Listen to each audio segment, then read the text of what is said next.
Hello, welcome to the second of a multi-part series of videos I'm going to be doing on the HTML canvas element and at some point connecting it to two-dimensional arrays. Now when we left off last time, we were in here in my JavaScript file and I had just made a single pixel on the canvas. Now it might not be visible to you depending on the quality of the video, but there is a tiny little black dot there. And so what I would like to do now is I'd like to talk about changing the size and color of a rectangle. So we know that we've got the FillRect command or function or method, and it takes in 4 parameters: the X, the Y, the width, so let's make a width of 75, and the height, and let's maybe make it a height of 90, just sort of random numbers. And when I run that, I get my black rectangle. Now why is it black, and how do we change that? So what we can do is we can set our context's fill style. That will essentially set the color of the filling. I've got some preconceived or preset constants for color here. Let's just pick red, for example. But you can give it all sorts of different colors. You can use hex values as a string. You can use RGB values. And you can even use predefined colors as strings in HTML. So let me just run that and I get my red fill. And then the other thing that we can change is the stroke. Now the stroke is the outline. So if I change my stroke style, and let's just set it to black for now, and I run my code here, I don't automatically get a border. I'd have to actually ask for one. So what I can do is I can take my FillRect and call it StrokeRect, and I'll get the exact same size rectangle, but this time it is the black stroke outline. Now again, depending on the quality of the video, the resolution of your browser and my video recording and YouTube and all those things, you might not see that black edge or that black border. Now if I were to accidentally place the fill rectangle after the stroke rectangle, it's going to fill in the rectangle after having stroked the rectangle, so you're not going to get as good of a border or see as much of a border depending on the pixel dimensions, and so much that goes into this, it's ridiculous. So we want to do the stroke afterwards if we're going to see that outline. Let me just comment out the filling of the rectangle so we can actually see that black outline. Now, of course, as I said before, we can make this all sorts of different colors. So I don't have to use the hex numbers. I can even type in something like purple. There are some pre-made words that you can just look those up. They're available. It's all just HTML documentation that will allow us to pick whatever colors we want. And there's HTML friendly ones or web friendly ones and all this sort of thing. Okay, so that's a rectangle and an outline for a rectangle, which is all well and good, but rectangles aren't necessarily the most interesting thing in the world. And there's one last thing with rectangles I want to show you, and it's this idea of clearing a rectangle. So you can actually remove from your screen, and so we're going to clear a certain area of our screen for this, and it's the same parameters: X, Y, width, and height. So I might give this one slightly to the left and slightly up, so let's say 120, and maybe it's a Y value of 80, and we'll give it a height and width of 40, so it's a square. What that's going to do is it's going to clear the canvas of whatever's there already in those dimensions. So if I run this, I get a chunk or a little piece taken out of my sample there. So I'm just going to make this a slightly larger, and it'll just take out a larger chunk.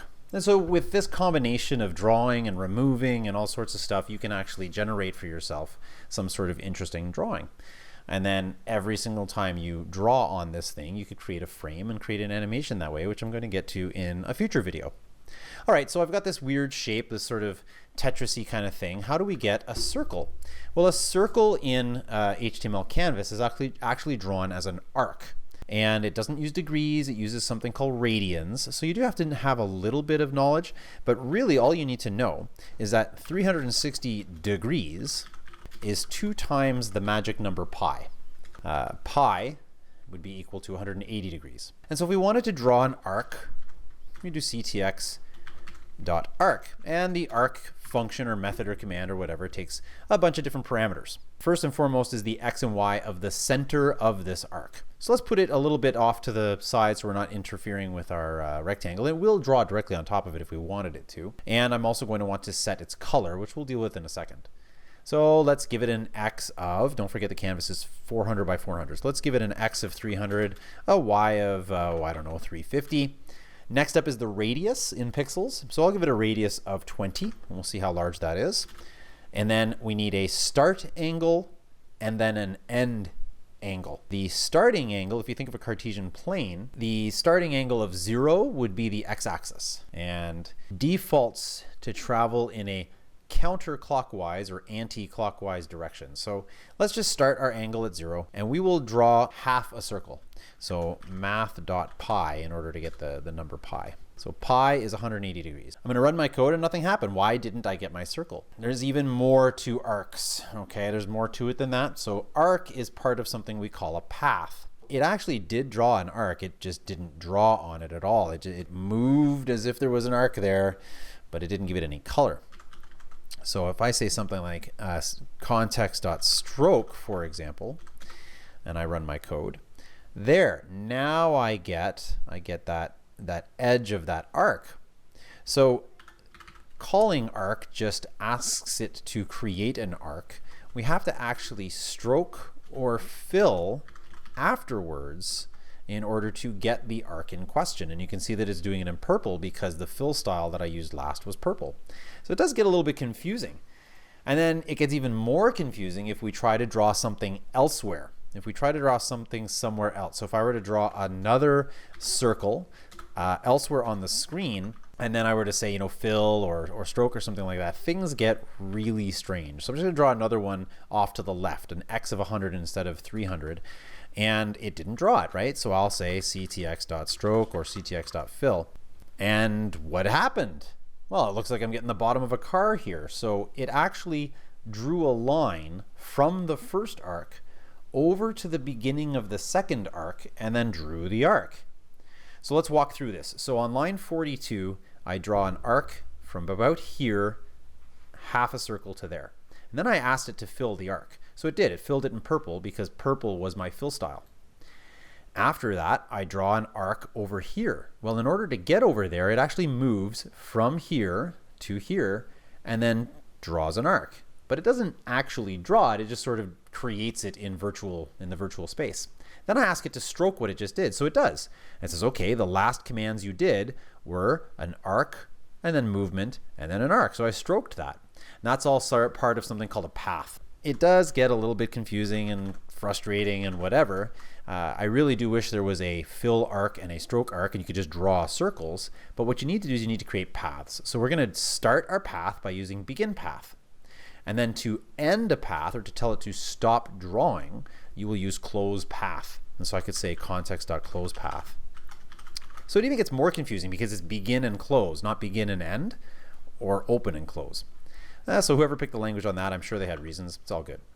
And so I'll create another path for my second circle here. So I'll begin the path as well.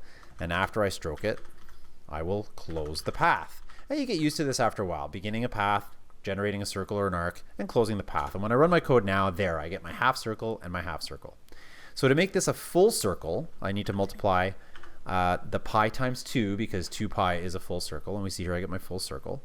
But I also just want to show you how you can change your start, where the angle starts as well. So if we were to start this at the 45 degree mark, so 45 degrees is math.pi is 180 degrees. So if we want a 45, we'd have to divide that by 4. And so if I do that, my start angle is now down here. And maybe I want to end my angle over here. So let's basically draw Pac-Man, right? I am going to change my ending location to a fraction of pi. Now if I went 2 pi, that'd be a full circle. I want to do 2 pi, but back 45 degrees. So we need to think about the math on that. And so we need to think this in terms of number of quarters. How many quarters do I need? I need 4, 5, 6, 7. I need 7 quarters, so multiply by 7 over 4. And this is all part of the unit circle and trig and all this fun stuff. Okay, so I've almost got Pac-Man, but what I really have is the letter C. So what I'd love to do is I'd love to actually have that interior portion. So not only am I going to stroke the outline of this thing, but I'm also going to set my fill color, so my fill style, to a yellow. We all know that Pac-Man is yellow. And I'm going to go ahead and I'm going to ask it to fill my path with yellow. And look what happens. Look what happens right in there. It actually closed it off and it didn't draw to the center of the circle like you think it would do with an arc.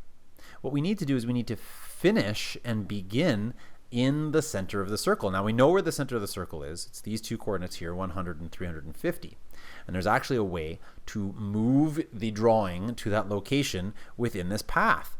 So within this path, I've drawn an arc and I have filled and stroked the arc. Great. Isn't that wonderful? So what I need to do is I need to move my drawing or draw a line to the center of the circle once it reaches the end of that arc.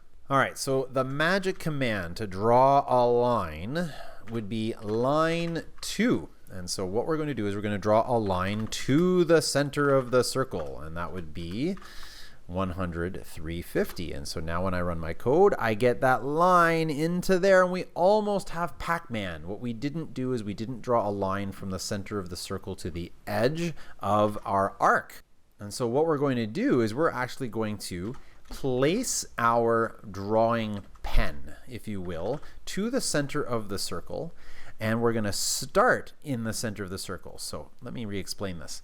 After I'm done my purple circle, this is the purple circle right here, I'm going to begin a path. And as I begin the path, I'm just setting the fill style to yellow. Then what I do is I move my pen. So this line right here, move to, moves the drawing pen from over here at the edge of the purple circle, actually over here, all the way over to the center of this yellow circle. All I did was move the pen. It didn't actually draw anything. Then I draw an arc. So the drawing pen is at the center of this circle, and I ask it to start an arc over here at the edge of the circle and draw the arc for me, and then draw a line to the center of the circle here. And once it's done doing that, I ask it to fill what I just drew, which is the path, and stroke which I just drew, which is the path. Let's see what happens when I change this final line to a move to. I don't get that final line, so it doesn't know that I actually wanted to draw a line from the edge of the arc to the center of the circle. So these sorts of things you get used to after a while, and you play around with them as you go. All right, so that's rectangles, clearing rectangles, outlines, fills, arcs, and definitely you can look up more information on all of this. I'll have links to some good resources down in the description of this. There's my first video as well, and there's going to be more videos after this. Take care.